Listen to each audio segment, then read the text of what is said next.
Kisah Muawiyah bin Abu Sufyan, sang pendiri dinasti Umayyah.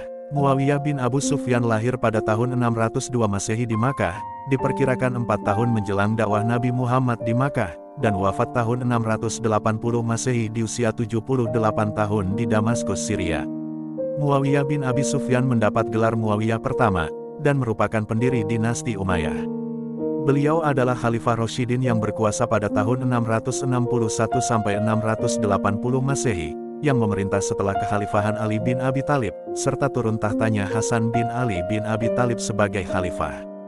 Dia merupakan salah satu sahabat Nabi Muhammad dan juga merupakan saudara tiri dari Ummu Habibah Ramlah, istri Nabi Muhammad. Meski Utsman bin Affan yang sebenarnya merupakan khalifah pertama dari Bani Umayyah, Muawiyah adalah khalifah yang menjadikan Umayyah sebagai dinasti di kekhalifahan. Muawiyah merupakan khalifah pertama dari Bani Umayyah yang berasal dari garis Sufyani, sebutan untuk keturunan Abu Sufyan bin Harb. Muawiyah memulai karir politiknya sebagai penguasa setelah ditunjuk menjadi gubernur Syria pada 639 Masehi oleh Khalifah Umar bin Khattab, dan membuktikan dirinya sebagai pemimpin yang cakap. Salah satu capaiannya adalah pembentukan Angkatan Laut Muslim pertama. Pembunuhan Khalifah Utsman bin Affan pada tahun 656 Masehi dan perbedaan pendapat mengenai status pembunuhnya menjadikan terjadinya perselisihan antara pihak Muawiyah dan Khalifah Ali bin Abi Thalib yang berujung pada pertempuran Siffin. Sepeninggal Ali mangkat dan putranya, Hasan, melepas jabatan Khalifah setelah disandang selama sekitar 6 atau 7 bulan, Muawiyah resmi menjadi Khalifah pada tahun 661 Masehi. Pada masanya, Muawiyah melakukan berbagai upaya penaklukan. Pengepungan Konstantinopel pada masanya merupakan upaya penaklukan pertama Konstantinopel oleh umat Muslim. Dalam bidang pemerintahan, Muawiyah lebih mengedepankan kecakapan dan kesetiaan daripada sistem kebangsawanan lama. Secara kepribadian, Muawiyah juga termasuk Muslim yang saleh dan menjaga ibadahnya meski dia menanggung beban memimpin kekhalifahan yang wilayahnya sudah sangat luas. Perselisihannya dengan Ali bin Abi Thalib, juga penunjukan putranya untuk menjadi khalifah sepeninggalnya, merupakan tema utama yang menjadikan Muawiyah sebagai sosok yang kontroversial dalam sejarah Islam. Literatur Madinah awal dan Abbasiyah awal memiliki gambaran yang baik terkait Muawiyah, tetapi tidak demikian dengan literatur Abbasiyah pada masa belakangan yang lebih cenderung bersifat anti-Umayyah. Muawiyah memiliki nama lengkap Muawiyah bin Abu Sufyan bin Harb bin Umayyah bin Abdi Syams bin Abdi Manaf bin Qusay bin Kilab. Ia berasal dari Bani Umayyah. Muawiyah memiliki julukan sebagai Abu Abdurrahman dan Al-Quraisy Al-Umawi Al-Maki. Muawiyah adalah laki-laki yang berperawakan tinggi, berkulit putih, tampan, dan penuh wibawa. Umar bin Khattab juga berkata bahwa Muawiyah suka makan makanan yang lezat, dan bergaya seperti raja. Umar berkata begitu bukan bermaksud menjelekkan Muawiyah tapi hanya menginformasikan ciri khas Muawiyah. Bisa dimengerti mengapa Muawiyah melakukan hal itu karena ia memang berasal dari kabilah terpandang di masyarakat. Selain itu, diketahui bahwa Muawiyah adalah orang yang menyukai kebersihan. Ayah Muawiyah adalah Abu Sufyan bin Harb, seorang pembenci Nabi Muhammad dan akhirnya masuk Islam, yang diikuti juga dengan istrinya, ibu Muawiyah yang bernama Hindun binti Utbah. Hindun binti Utbah dikenal sebagai seorang pemakan jantung paman Nabi Muhammad, Hamzah, karena saking bencinya dengan Islam dan Nabi Muhammad. Sewaktu masih kecil, Abu Sufyan pernah melihat Muawiyah yang sedang merangkak, lalu berkata, "Anakku ini berkepala besar, dia pantas memimpin kaumnya." Lantas Hindun menjawab, "Hanya memimpin kaumnya saja, seharusnya ia memimpin bangsa Arab seluruhnya." Muawiyah memiliki beberapa saudara. Mereka adalah Yazid bin Abi Sufyan, Utbah bin Abi Sufyan, Anbasah bin Abu Sufyan, Ummu Habibah binti Abu Sufyan, Ummul Hakam binti Abu Sufyan, Azza binti Abu Sufyan, Umaymah binti Abu Sufyan, Muhammad bin Abi Sufyan, Hanzalah bin Abu Sufyan, Amr bin Abu Sufyan, Juwairiyah binti Abu Sufyan, Hindun binti Abi Sufyan, Sakra binti Abi Sufyan. Muawiyah memiliki beberapa orang istri. Ada yang diceraikannya dan ada pula yang meninggal. Istri-istri Muawiyah antara lain: 1. Maisun binti Bahdal Al-Kalbiyah. Muawiyah menceraikannya karena Maisun tidak betah tinggal di istana Muawiyah yang besar, dan lebih mencintai desanya. 2. Fahita binti Karazah bin Abdi Amr bin Naufal bin Abdi Manaf. 3. Kanut binti Karazah. Kanut adalah saudara Fahita. Muawiyah menikahinya setelah Fahita wafat. Dialah yang bersama Muawiyah saat pembebasan Siprus. 4. Nailah binti Imarah Al-Kalbiyah. Muawiyah mentalaknya karena sebuah persoalan. Dari keempat istrinya tersebut, Muawiyah memiliki 8 orang anak. Dikatakan Muawiyah masuk Islam bersama ayahnya Abu Sufyan bin Harb dan ibunya Hindun binti Utbah dalam peristiwa Fatu Makkah. Akan tetapi suatu ketika, Muawiyah mengatakan bahwa, "Aku masuk Islam dalam peristiwa Umrah Qada tahun 7 Hijriah, tetapi aku menyembunyikannya dari ayahku." Hal itu dapat dimengerti karena situasi saat itu masih mencekam.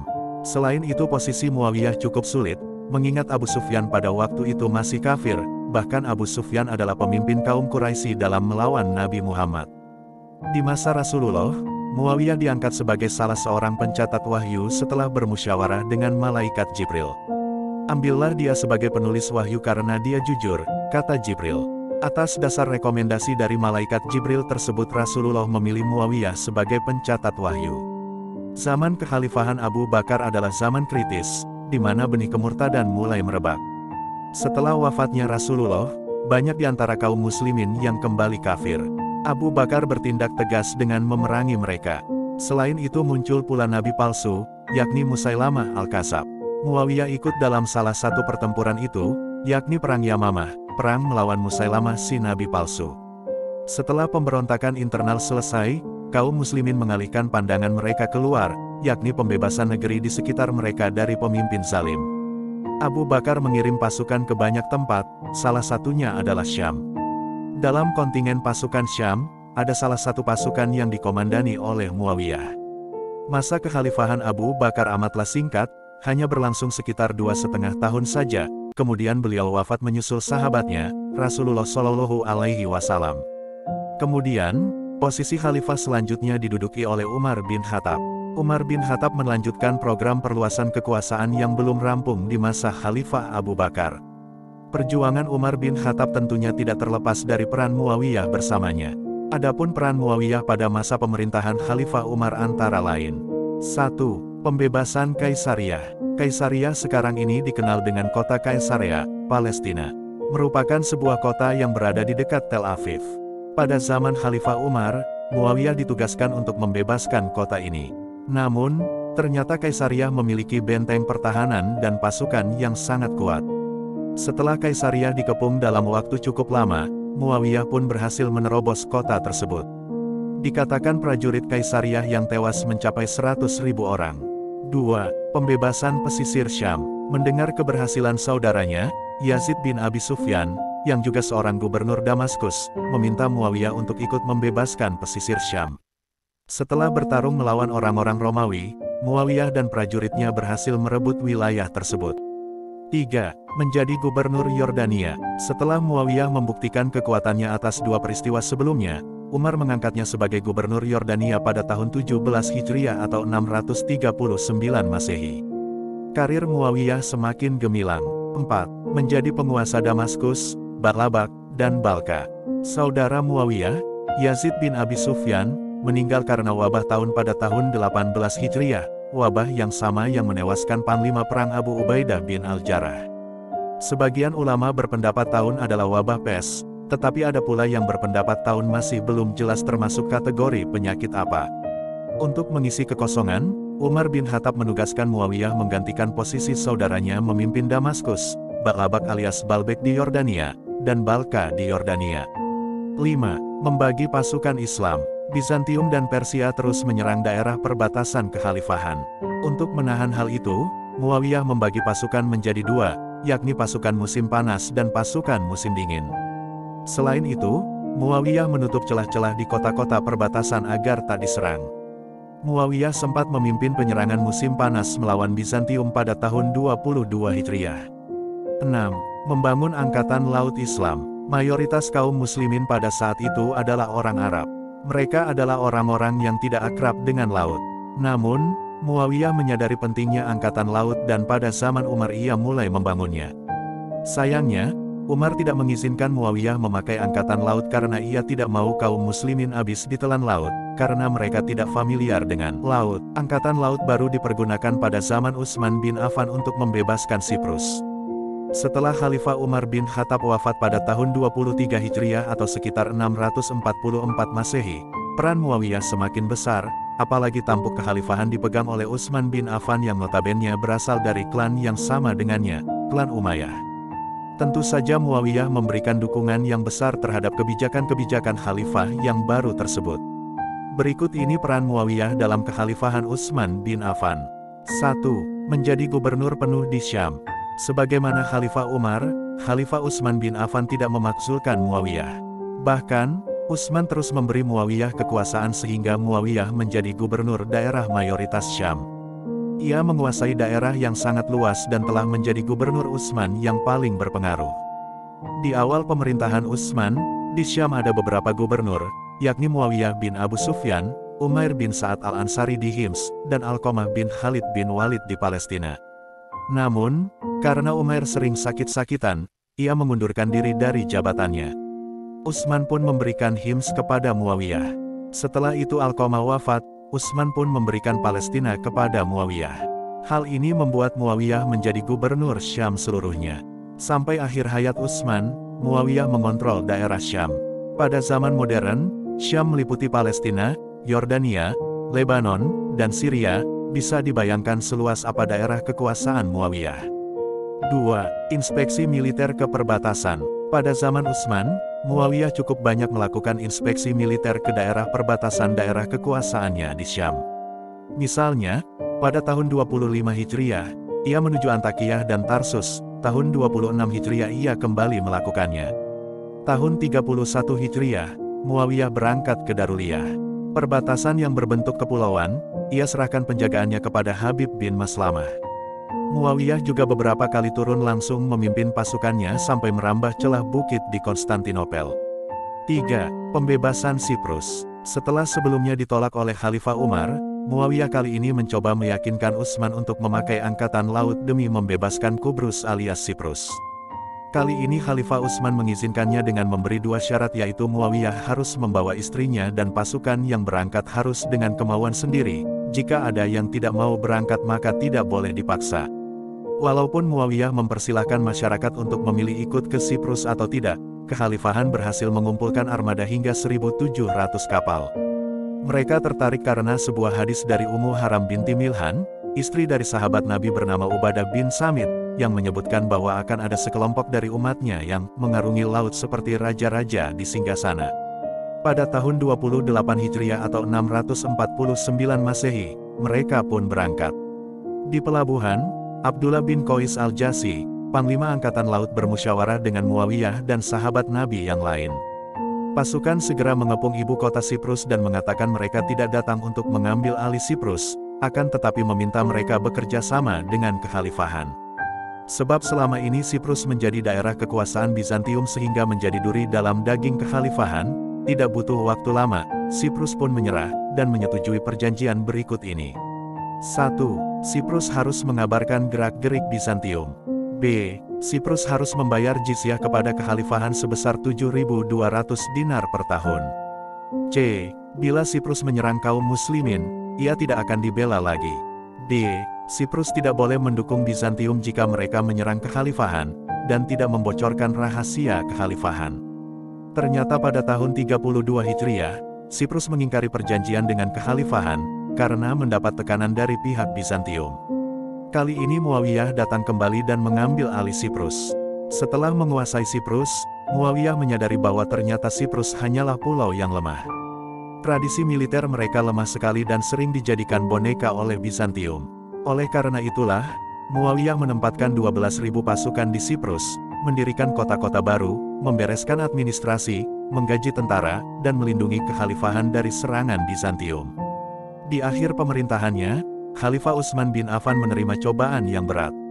Ia dituduh macam-macam oleh sebagian rakyatnya, mulai dari tuduhan menggelapkan harta, boros, mengangkat keluarganya sendiri untuk menduduki jabatan penting, dan sebagainya. Pada masa-masa ini, Muawiyah terus membantu Utsman. Pada suatu hari di tahun 33 Hijriah atau 654 Masehi, ada sekelompok orang yang mencari ribut di Kufah, sampai hampir menyulut pertempuran. Khalifah Utsman yang mendengar masalah itu menyuruh Said bin al-Ash, gubernur Kufah, mengirim mereka ke Syam untuk bertemu Muawiyah. Utsman memerintahkan Muawiyah untuk memperingati mereka dengan tegas, membuat nyali mereka ciut, menakut-nakuti mereka, dan mendidik mereka agar tidak membuat kerusuhan lagi. Muawiyah pun berkali-kali mendebat mereka dan berkali-kali pula menang. Di akhir debat mereka kalah dan marah, lalu merenggut jenggot Muawiyah. Muawiyah pun mengancam mereka agar jangan macam-macam terhadap dirinya. Ancaman itu membuat mereka mundur. Muawiyah mengirim surat kepada Utsman dan mengatakan bahwa mereka berbicara dengan lidah setan. Utsman mengirim mereka ke Kufah kembali. Namun, karena mereka macam-macam kembali, Utsman kemudian mengirim mereka ke Abdurrahman bin Khalid, gubernur Hims. Di sini mereka baru tidak berani macam-macam karena Abdurrahman adalah anak Khalid bin Al-Walid dan dia adalah seorang laki-laki yang berkarakter sangat keras seperti ayahnya. Kerusuhan yang makin parah menyebabkan Utsman mengundang para gubernur dan sahabat Nabi untuk berunding tentang apa yang harus dilakukannya terhadap para pemberontak ini. Di forum ini, Muawiyah mengusulkan untuk segera mengirim pasukan ke mereka, dan dia sendiri akan mengatasi pemberontakan di Syam. Namun, Utsman lebih tertarik dengan perdamaian dan tidak menerima usul Muawiyah. Sebelum pulang kembali ke Syam, Muawiyah memperingatkan Utsman bahwa ia kemungkinan akan segera dibunuh oleh pemberontak, dan Muawiyah menawarkan pasukan Syam untuk melindungi Utsman. Utsman mengatakan ia sudah tahu hal itu, tetapi ia menolak perlindungan dari Muawiyah, karena ia tidak mau merepotkan orang-orang Madinah atas kedatangan pasukan Syam. Diketahui sebelumnya, bahwa Rasulullah pernah mengatakan tentang nasib Utsman, yakni akan mati syahid di tangan pemberontak. Dari Nu'man bin Bashir, mengatakan bahwa Aisyah berkata, Rasulullah mengutus kepada Utsman bin Affan agar ia datang menghadap. Ketika Utsman datang, Rasulullah menyambut kedatangannya.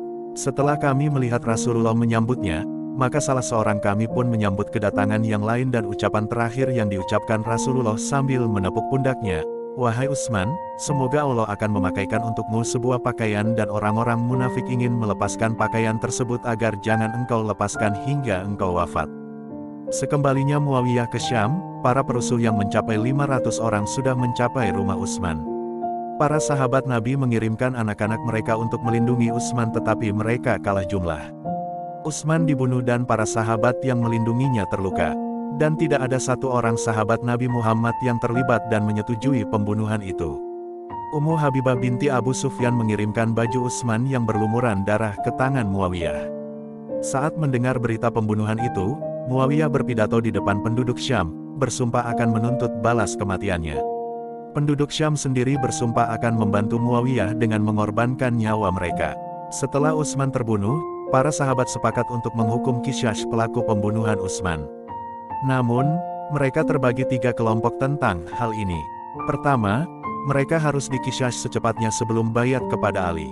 Inilah pendapat Muawiyah dan pendukungnya. Muawiyah berpendapat jika Kisyash ditunda, pembunuhnya akan berbaur di kehidupan sehari-hari kaum muslimin dan mereka akan sulit dilacak. Lagi pula, Muawiyah adalah wali Utsman dan di antara saudara-saudara Utsman yang lain, Muawiyahlah yang kekuatannya paling besar. Kedua, mereka harus di Kisyash tetapi setelah Ali bisa mengendalikan keadaan sehingga tenteram kembali. Jika Kisyash dilaksanakan sekarang juga, maka akan berakibat keadaan makin kacau. Para perusuh akan melipat gandakan tekanannya kepada kekhalifahan. Ini adalah pendapat Ali dan pendukungnya. Mayoritas sahabat Nabi menjadi pendukung Ali. Ketiga, uzlah atau mengasingkan diri. Ada sahabat-sahabat Nabi yang tidak mau terlibat dalam permasalahan ini dan mereka pun pindah dari pusat konflik. Mereka tidak mau berperang dengan saudara sesama mukmin. Mereka adalah Abdullah bin Umar, Sa'ad bin Abi Waqqas, Usama bin Zaid, Muhammad bin Maslamah dan lainnya. Inti dari permasalahan Ali Muawiyah adalah perbedaan cara Kisyash ini. Muawiyah sendiri tidak mengklaim bahwa dirinya khalifah umat Islam dan tidak berniat merebut kekhalifahan. Hanya saja ia dan penduduk Syam tidak mau berbayat kepada Ali karena permasalahan terbunuhnya Utsman tersebut belum selesai. Ketika kita melihat kondisi zaman Ali lewat kacamata abad modern, kita bisa dengan mudah menilai, tetapi bagi orang yang hidup pada zaman itu, situasi pada saat tersebut sangat pelik. Menurut mayoritas ulama, dalam persoalan rumit itu yang lebih mendekati kebenaran adalah pendapat Ali karena bagaimanapun juga perdamaian negara lebih diutamakan. Muawiyah pernah ditanya, apakah kau penentang Ali? Muawiyah menjawab, tidak demi Allah. Sesungguhnya aku benar-benar mengetahui bahwa dia lebih utama dariku dan lebih berhak memegang khilafah dariku. Akan tetapi, sebagaimana yang kalian ketahui bahwa Utsman dibunuh dalam keadaan teraniaya dan aku, sepupu Utsman, akan menuntut darahnya. Datanglah kepada Ali dan katakan, serahkan para pembunuh Utsman kepadaku dan aku akan tunduk kepadanya. Demikianlah perbedaan pendapat tersebut menyebabkan terjadinya perang saudara pertama di tubuh Islam. Masa kekhalifahan Ali bin Abi Thalib diwarnai dengan kekacauan yang ditinggalkan oleh pemerintahan sebelumnya. Mula-mula perang saudara terjadi antara kubu Aisyah dan Ali, yang dinamakan Perang Jamal alias Perang Unta. Tak lama setelah Perang Jamal berlangsung, karena situasi makin memanas, akhirnya terjadilah Perang Siffin antara kubu Ali dan Muawiyah. Akar permasalahan yang menyebabkan Perang Siffin sama dengan Perang Jamal, yakni terkait Qisyas terhadap pembunuh Khalifah Utsman. Terbunuhnya Ammar bin Yasir menjadi kunci selesainya perang ini, di mana Ammar bin Yasir merupakan salah satu sahabat yang mendukung kubu Ali. Jauh sebelum peristiwa ini terjadi, Nabi Muhammad pernah mengabarkan bahwa yang membunuh Ammar adalah kelompok yang salah. Yang membunuh Ammar bin Yasir ternyata adalah Abu Al-Ghadiyah Al-Juhani dari pihak Muawiyah, ia bukanlah sahabat Nabi. Sehingga dapat disimpulkan bahwa kelompok Ali bin Abi Thaliblah yang paling benar dalam hal ini. Terbunuhnya Ammar membuat kedua kelompok terguncang dan sepakat untuk berdamai. Mereka juga mengkhawatirkan perbatasan yang sedang lemah dan kapan saja bisa diserang oleh Persia dan Bizantium. Perjanjian damai ini dibuat berdasarkan Al-Quran dan Sunnah dengan kedua hakimnya adalah Amru bin Esh dan Abu Musa al-Asy'ari. Dan setelah itu Ali bin Abi Thalib tetap memerintah sebagai khalifah hingga wafatnya, dan menjalankan kekhalifahan yang berpusat di Kufah. Sedangkan Muawiyah tetap pada posisinya sebagai gubernur di Syam. Pada tahun kelima pemerintahan Ali bin Abi Thalib, terjadilah peristiwa yang jauh sebelum itu telah diramalkan oleh Rasulullah. Suatu ketika Rasulullah berkata, sungguh, orang yang paling binasa dari umat terdahulu adalah para penyembelih unta dari kaum Nabi Sholih. Dan, manusia yang paling celaka dari umat ini, umat Islam, adalah yang membunuhmu, wahai Ali. Suatu subuh, di mana hari kesyahidannya telah ditentukan, Ali bin Abi Thalib sedang memimpin salat subuh di Masjid Kufah.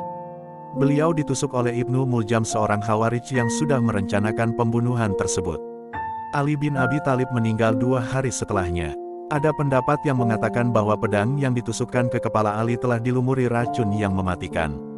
Saat kabar tentang Ali yang terbunuh sampai kepada Muawiyah, ia menangis. Istrinya berkata, kamu menangisi orang yang memerangimu. Muawiyah menjawab, diam sajalah kamu. Kamu tidak mengetahui berapa banyak manusia kehilangan keutamaan, fikih, dan ilmu karena kematian dia. Utbah berkata juga, jangan sampai orang-orang Syam mendengar hal itu darimu.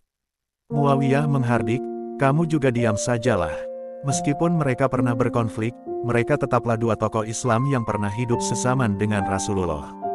Tentulah mereka akan sangat jauh dari perasaan dendam dan benci.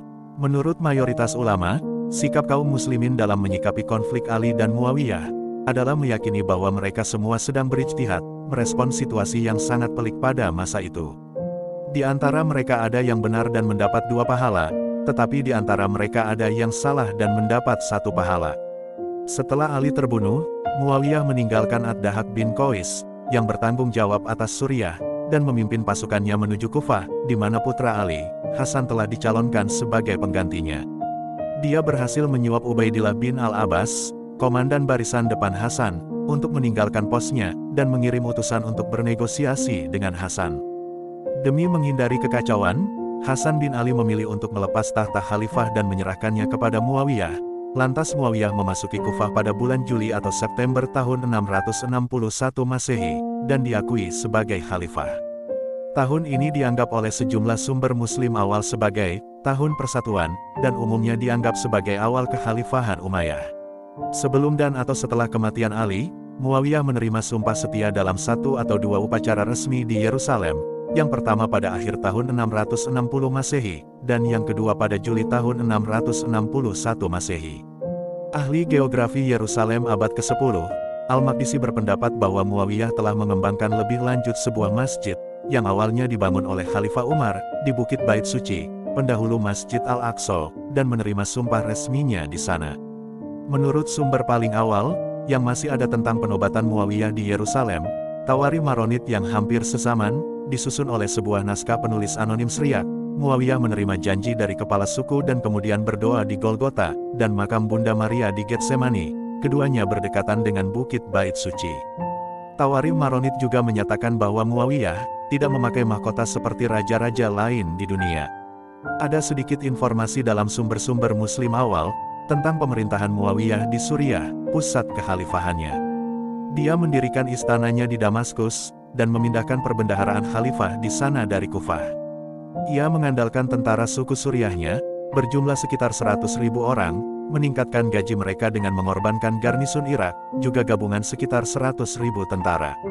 Tunjangan tertinggi dibayarkan berdasarkan warisan kepada 2.000 bangsawan suku Kudaa dan Kinda, komponen inti dari basis dukungannya, yang selanjutnya diberikan hak istimewa, untuk berkonsultasi semua keputusan besar, dan hak untuk memveto atau mengusulkan langkah-langkah. Masing-masing pemimpin Kudaa dan Kinda, kepala kal yaitu Ibnu Bahdal, dan Syurabil yang berbasis di Homs, membentuk bagian dari lingkaran dalam Suriahnya, bersama dengan orang Quraisy Abdurrahman bin Khalid, putra komandan terkemuka Khalid bin Walid, dan Ad-Dahak bin Qais. Muawiyah dikreditkan oleh sumber Muslim awal untuk mendirikan Diwan atau Departemen Pemerintah untuk Korespondensi, Kanselir, dan Rute Pos. Menurut At-Tabari, setelah upaya pembunuhan oleh Khawarij, Burak bin Abdullah terhadap Muawiyah, saat dia sedang salat di Masjid Damaskus pada tahun 661 Masehi, Muawiyah mendirikan Khalifah Haras alias pengawal pribadi dan surta atau pasukan tertentu serta maksyura alias wilayah khusus di dalam masjid. Perbendaharaan khalifah sebagian besar bergantung pada pendapatan pajak Suriah, dan pendapatan dari tanah mahkota yang dia sita di Irak dan Arab. Dia juga menerima 1/5 dari rampasan perang yang diperoleh komandannya selama ekspedisi. Di Jazirah, Muawiyah mengatasi masuknya suku, yang mencakup kelompok-kelompok yang didirikan sebelumnya seperti Banu Sulaim, pendatang baru dari Konfederasi Mudar dan Rabiah, dan pengungsi perang saudara dari Kufah dan Basra, dengan memisahkan distrik militer secara administratif Kinasrin Jazirah dari Homs, menurut sejarawan abad ke-8, Saif bin Umar. Namun, Al-Balazuri mengaitkan perubahan ini dengan penerus Muawiyah, Yazid. Suriah mempertahankan birokrasi era Bizantium, yang dikelola oleh orang-orang Kristen termasuk kepala administrasi pajak, Sarjun bin Mansur. Yang terakhir telah melayani Muawiyah dalam kapasitas yang sama sebelum mencapai kekhalifahan, dan ayah Sarjun adalah kemungkinan pemegang kantor di bawah Kaisar Heraklius. Muawiyah toleran terhadap mayoritas Kristen asli Suriah. Pada gilirannya, masyarakat umumnya puas dengan pemerintahannya, di mana kondisi mereka setidaknya sama menguntungkannya dengan di bawah Bizantium. Muawiyah berusaha mencetak koinnya sendiri, tetapi mata uang baru itu ditolak oleh orang-orang Suriah karena menghilangkan simbol salib. Satu-satunya pengesahan epigrafik kekuasaan Muawiyah di Suriah, sebuah prasasti Yunani tahun 663 Masehi ditemukan di mata air panas Hamad Gader dekat Laut Galilea, mengacu pada khalifah sebagai Abdullah Muawiyah, Amir al-Mu'minin, hamba Allah Muawiyah. Pemimpin orang-orang beriman, nama khalifah didahului dengan salib dan memuji dia karena memulihkan fasilitas mandi era Romawi untuk kepentingan orang sakit. Menurut sejarawan Yizar Hirschfeld, dengan perbuatan ini, khalifah baru berusaha untuk menyenangkan rakyat Kristennya. Khalifah sering menghabiskan musim dinginnya di istana Sinabra dekat Laut Galilea. Muawiyah juga dipuji karena memerintahkan restorasi gereja Edessa setelah hancur akibat gempa bumi pada tahun 679 Masehi. Dia menunjukkan minat yang besar pada Yerusalem. Meskipun bukti arkeologi kurang, ada indikasi dalam sumber-sumber sastra abad pertengahan bahwa masjid yang belum sempurna di Bukit Bait Suci sudah ada sejak masa Muawiyah atau dibangun olehnya. Tantangan internal utama Muawiyah adalah mengawasi pemerintah yang berbasis di Suriah, yang dapat menyatukan kembali khilafah yang retak secara politik dan sosial, dan menegaskan otoritas atas suku-suku yang membentuk pasukannya. Dia menerapkan aturan tidak langsung ke provinsi-provinsi khilafah, menunjuk gubernur dengan otoritas sipil dan militer penuh. Meskipun pada prinsipnya, gubernur diwajibkan untuk meneruskan surplus pendapatan pajak kepada khalifah, dalam praktiknya sebagian besar surplus didistribusikan di antara garnisun provinsi, dan Damaskus menerima bagian yang dapat diabaikan. Selama kekhalifahan Muawiyah, para gubernur mengandalkan asyraf alias kepala suku, yang melayani sebagai perantara antara penguasa dan anggota suku di garnisun. Tata negara Muawiyah kemungkinan besar terinspirasi oleh ayahnya, yang memanfaatkan kekayaannya untuk membangun aliansi politik. Khalifah umumnya lebih suka menyuap lawan-lawannya daripada konfrontasi langsung. Sebagai kesimpulan dari Kennedy, Muawiyah memerintah dengan membuat kesepakatan dengan mereka yang memegang kekuasaan di provinsi, dengan membangun kekuatan mereka yang siap untuk bekerja sama dengan dia, dan dengan melampirkan sebanyak mungkin tokoh penting dan berpengaruh untuknya, menyebabkan mungkin tantangan terhadap otoritas pusat pada umumnya, dan pemerintahan Muawiyah pada khususnya, paling tajam di Irak, di mana perpecahan marak antara seseorang yang baru naik menjadi ashraf, dan elit muslim yang baru lahir, yang terakhir dibagi lebih lanjut antara partisan Ali dan Khawarij. Pendakian Muawiyah menandakan kebangkitan ashraf Kufah, yang diwakili oleh mantan pendukung Ali, Asy'adz bin Qais dan Jarir bin Abdullah, dengan mengorbankan pengawal lama Ali yang diwakili oleh Hujr bin Adi dan Ibrahim, putra dari pembantu utama Ali, Malik al-Ashtar. Pilihan awal Muawiyah untuk memerintah Kufah pada tahun 661 Masehi, adalah Al-Mughirah bin Syu'bah, yang memiliki pengalaman administrasi dan militer yang cukup besar di Irak, dan sangat akrab dengan penduduk dan masalah di kawasan itu. Di bawah pemerintahannya selama hampir 1 dekade, Al-Mughirah memelihara perdamaian di kota, mengabaikan pelanggaran yang tidak mengancam pemerintahannya, mengizinkan orang-orang Kufah untuk tetap memiliki tanah mahkota Sasaniyah, yang menguntungkan di distrik Jibal, dan tidak seperti di bawah pemerintahan sebelumnya, secara konsisten dan tepat waktu membayar tunjangan garnisun. Di bawah pemerintahannya selama hampir 1 dekade, Al-Mughirah memelihara perdamaian di kota, mengabaikan pelanggaran yang tidak mengancam pemerintahannya, mengizinkan orang-orang Kufah untuk tetap memiliki tanah mahkota Sasaniyah, yang menguntungkan di distrik Jibal, dan tidak seperti di bawah pemerintahan sebelumnya, secara konsisten dan tepat waktu membayar tunjangan garnisun. Di Basra, Muawiyah mengangkat kembali sanak Abdus Syams, Abdullah bin Amir, yang pernah bertugas di kantor di bawah Utsman. Selama pemerintahan Muawiyah, Ibnu Amir memulai kembali ekspedisi ke Sistan, mencapai Kabul.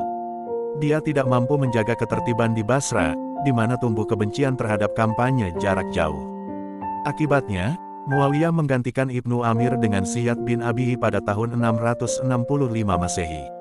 Ziyad adalah loyalis Ali yang paling lama, yang tidak mengakui kekhalifahan Muawiyah, dan telah membarikade dirinya di benteng Estaker di Fars. Busr telah mengancam akan mengeksekusi 3 putra muda Ziyad di Basra, untuk memaksanya menyerah, tetapi Ziyad akhirnya dibujuk oleh Al-Mughirah, mentornya, untuk tunduk pada otoritas Muawiyah pada tahun 663 Masehi. Dalam sebuah langkah kontroversial, yang mengamankan kesetiaan Ziyad yang tidak berayah, yang dipandang Khalifah sebagai calon yang paling cakap untuk memerintah Basra, Muawiyah mengadopsinya sebagai saudara tiri dari pihak ayah, untuk memprotes putranya sendiri Yazid, Ibnu Amir dan kerabat Umayyahnya di Hijaz. Setelah kematian Al-Mughirah pada tahun 670 Masehi, Muawiyah menghubungkan Kufah dan ketergantungannya pada kepemimpinan Ziyad di Basra, membuatnya menjadi khalifah raja muda di bagian timur kekhalifahan.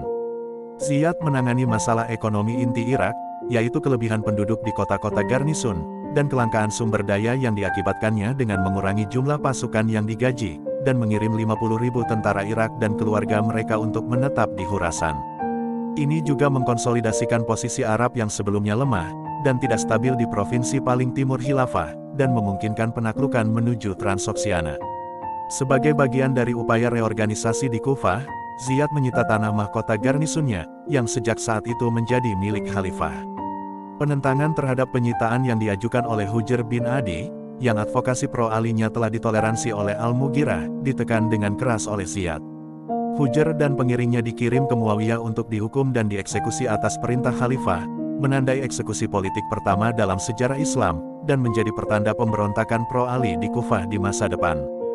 Ziyad meninggal pada tahun 673 Masehi, dan putranya Ubaidillah diangkat secara bertahap oleh Muawiyah ke semua bekas kantor ayahnya.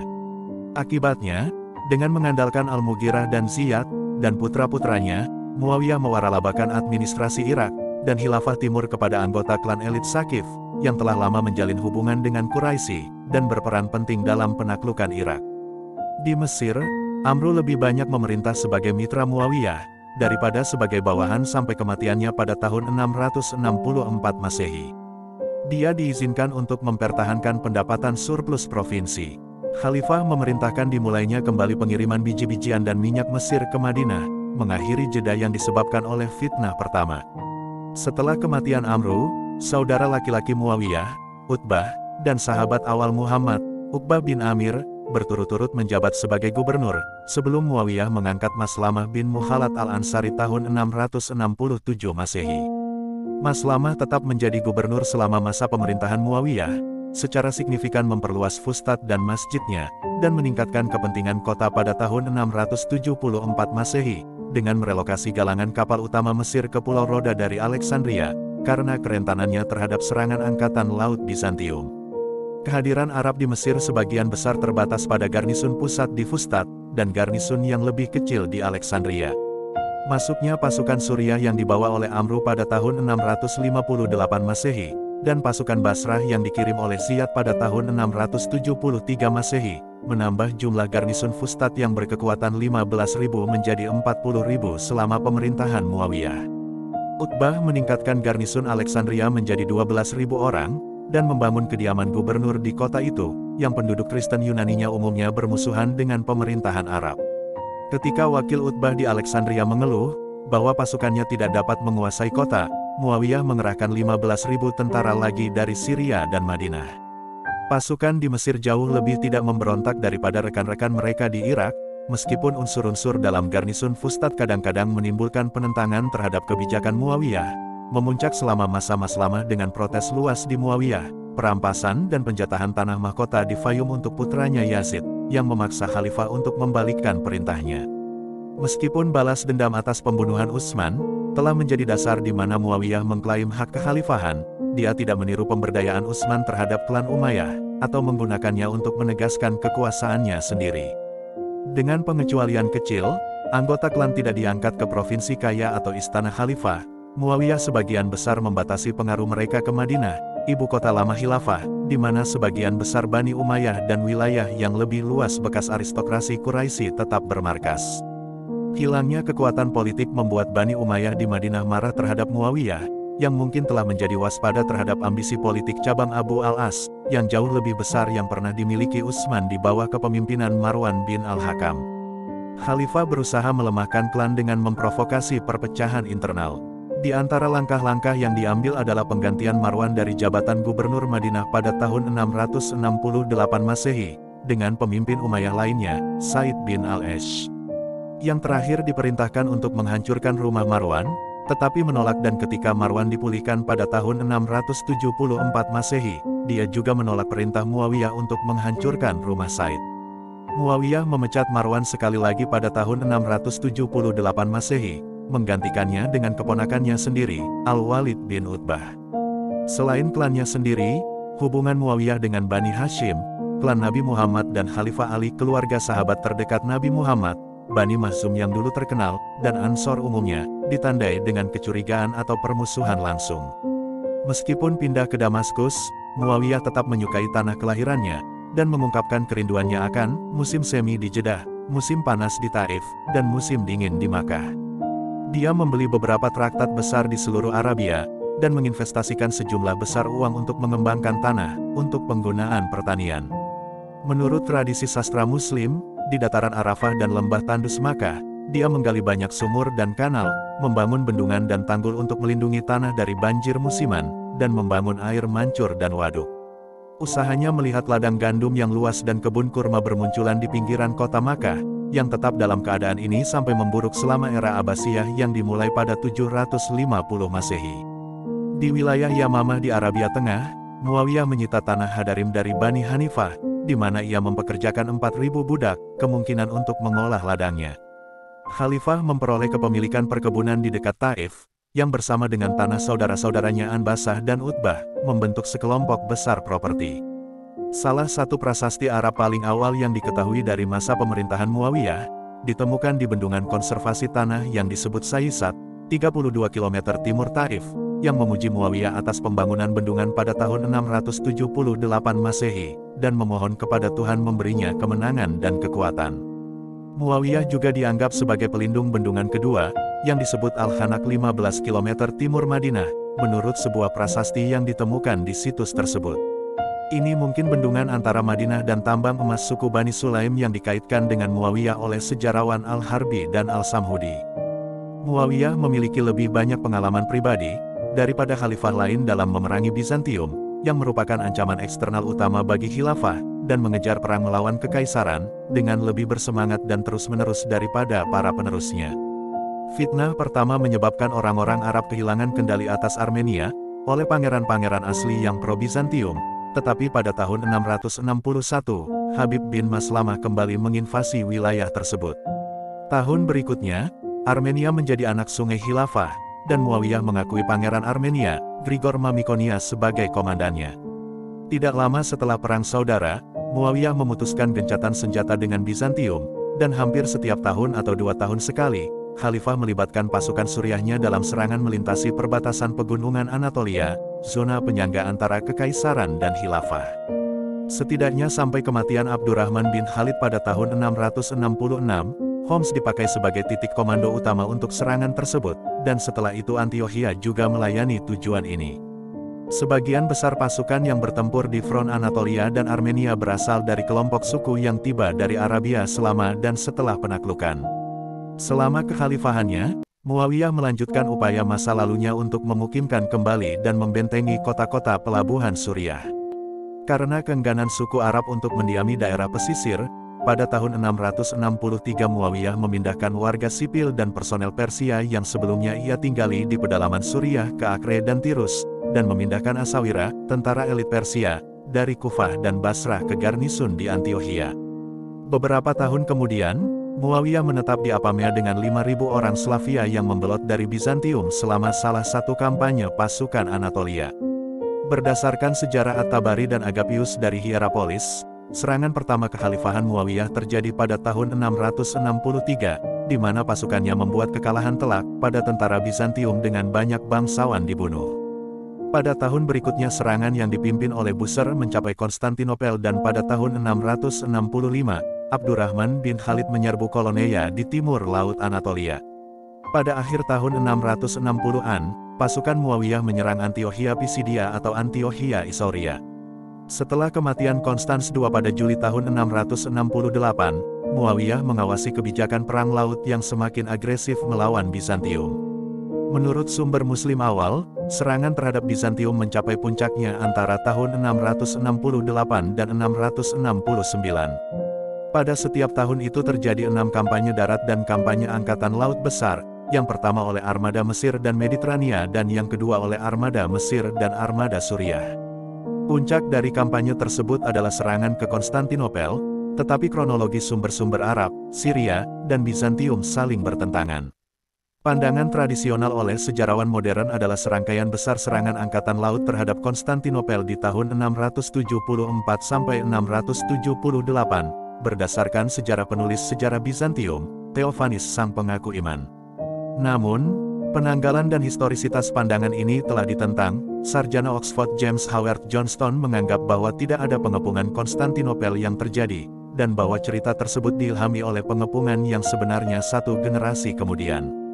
Sejarawan Marek Jankowiak di sisi lain, dalam rekonstruksi revisionis dari peristiwa bergantung pada sumber-sumber Arab dan Syria, menegaskan bahwa serangan itu datang lebih awal dari apa yang dilaporkan oleh Theophanes, dan bahwa banyak kampanye yang dilaporkan selama 668–669 mewakili upaya terkoordinasi oleh Muawiyah untuk menaklukkan ibu kota Bizantium. At-Tabari melaporkan bahwa putra Muawiyah, Yazid, memimpin kampanye melawan Konstantinopel pada tahun 669 dan Ibnu Abdul Hakam melaporkan bahwa Angkatan Laut Mesir dan Suriah bergabung dalam serangan yang dipimpin oleh Uqbah bin Amir dan Fadalah bin Ubaid.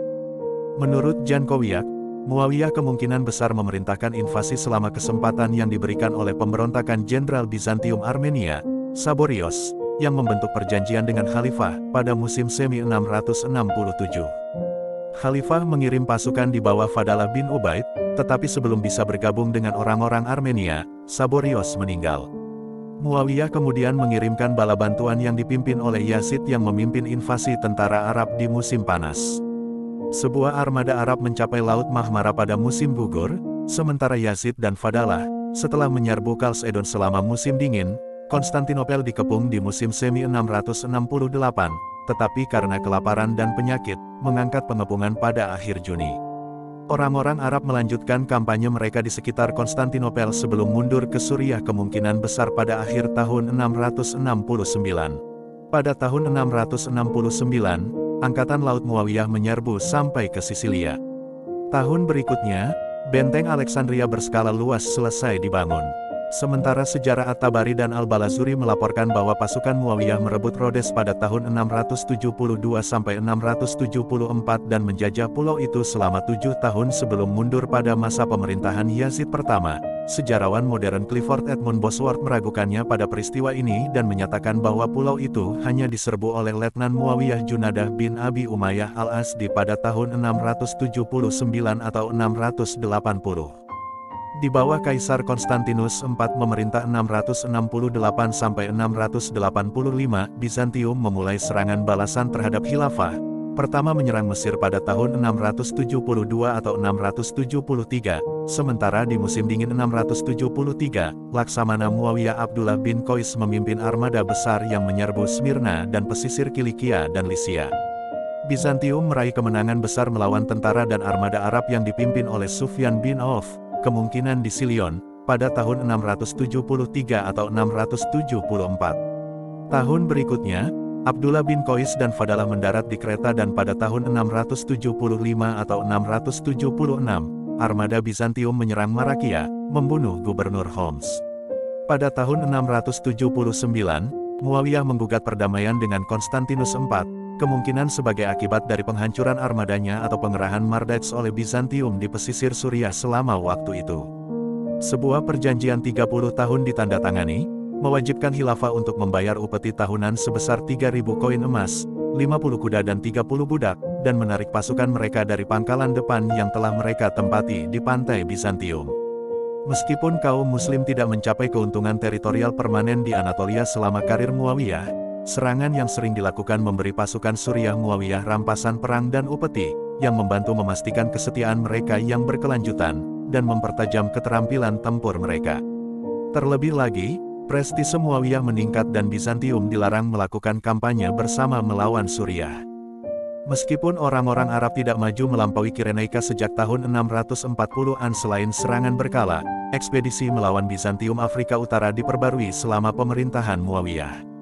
Pada tahun 666, Ibnu Hudayd memimpin pasukan yang menyerbu Byzacena, distrik selatan Afrika Bizantium, dan Gabes dan untuk sementara merebut Bizerte sebelum mundur ke Mesir. Tahun berikutnya Muawiyah mengirim Fadalah dan Ruwaifi bin Sabit untuk menyerang Pulau Jerba yang bernilai komersial. Sementara itu, pada tahun 667, Uqbah bin Nafi, seorang komandan Quraisy yang telah memainkan peran kunci dalam penaklukan Arab atas Cyrenaica pada tahun 641, menegaskan kembali pengaruh Muslim di wilayah Fezzan, merebut oasis Zawila dan ibu kota Garamantes di Germa. Dia mungkin telah menyerang sejauh selatan Kawar di Niger modern. Perjuangan atas suksesi Konstantinus IV mengalihkan fokus Bizantium dari front Afrika. Pada tahun 670, Muawiyah menunjuk Uqbah sebagai wakil gubernur Mesir atas tanah Afrika Utara di bawah kendali Arab di sebelah barat Mesir. Dengan memimpin 10.000 pasukan, Uqbah memulai ekspedisinya melawan wilayah barat Kyrenaika. Saat ia maju, pasukannya bergabung dengan Berber Luwata yang diislamkan dan pasukan gabungan mereka menaklukkan Gadamis, Gafsa dan Jarid.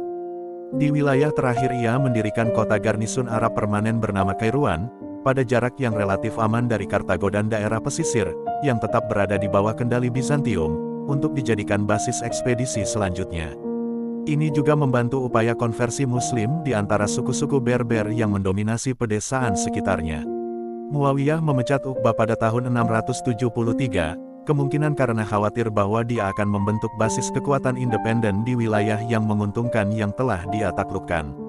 Provinsi Arab yang baru, Ifriqiya, Tunisia modern tetap berada di bawah gubernur Mesir, yang mengirim Maula non-Arab, orang merdeka Muslim Abu al-Muhajir Dinar untuk menggantikan Uqbah, yang ditangkap dan dipindahkan ke tahanan Muawiyah di Damaskus. Abu al-Muhajir melanjutkan kampanye ke barat sejauh Tlemcen dan mengalahkan kepala Al-Raba Berber Kasila, yang kemudian memeluk Islam dan bergabung dengan pasukannya.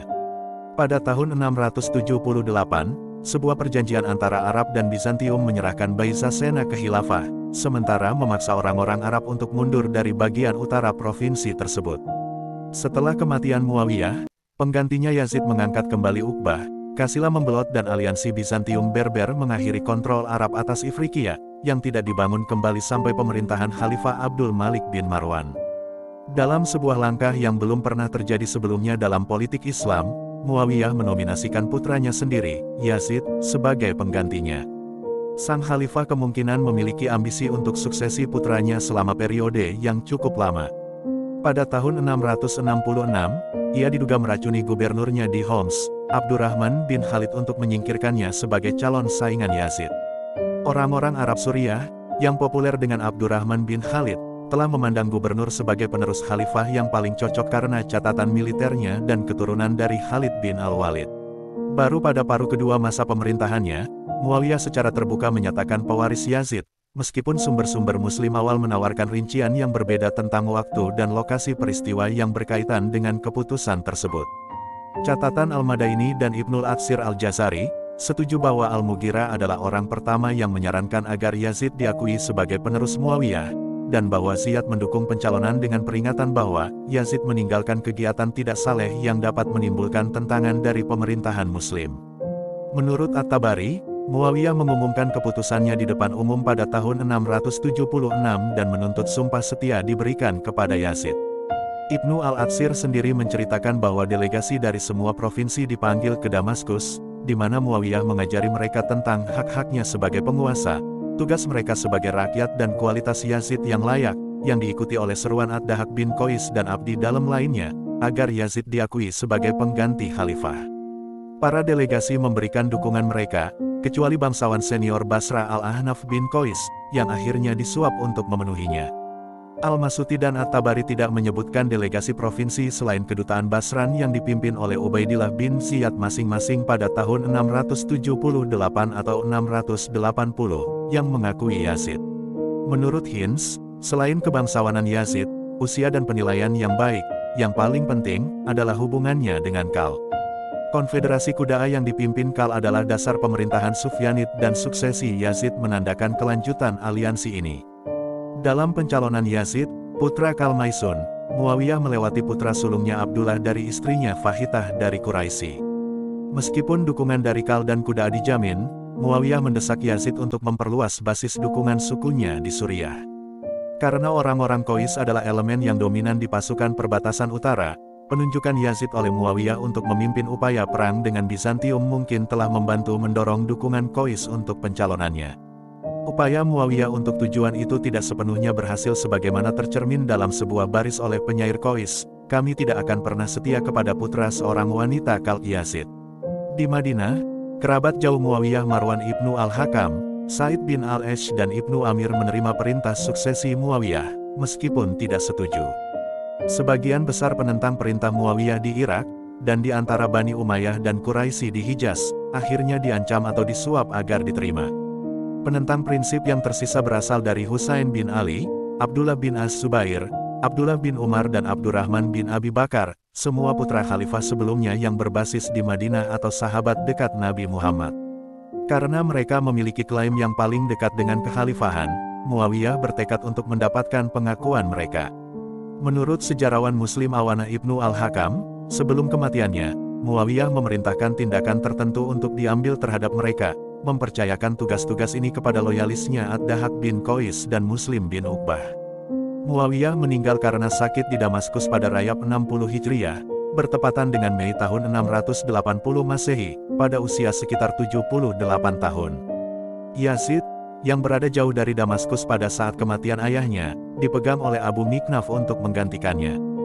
Dalam wasiat terakhirnya, Muawiyah berpesan kepada keluarganya, "Takutlah kepada Tuhan yang Maha Esa dan Agung, karena Tuhan, pujilah Dia, lindungi siapapun yang takut kepadanya, dan tidak ada pelindung bagi orang yang tidak takut akan Tuhan." Dia dimakamkan di sebelah gerbang Bab Es-Sagir kota, dan salat jenazah dipimpin oleh Ad-Dahak bin Qais, yang meratapi Muawiyah sebagai tongkat orang Arab dan pedang orang Arab, oleh yang dengannya Allah, yang Maha Kuasa dan Agung, menghentikan perselisihan, yang Dia jadikan berdaulat atas umat manusia, yang dengannya Dia menaklukkan negara-negara, tetapi sekarang Dia telah mati.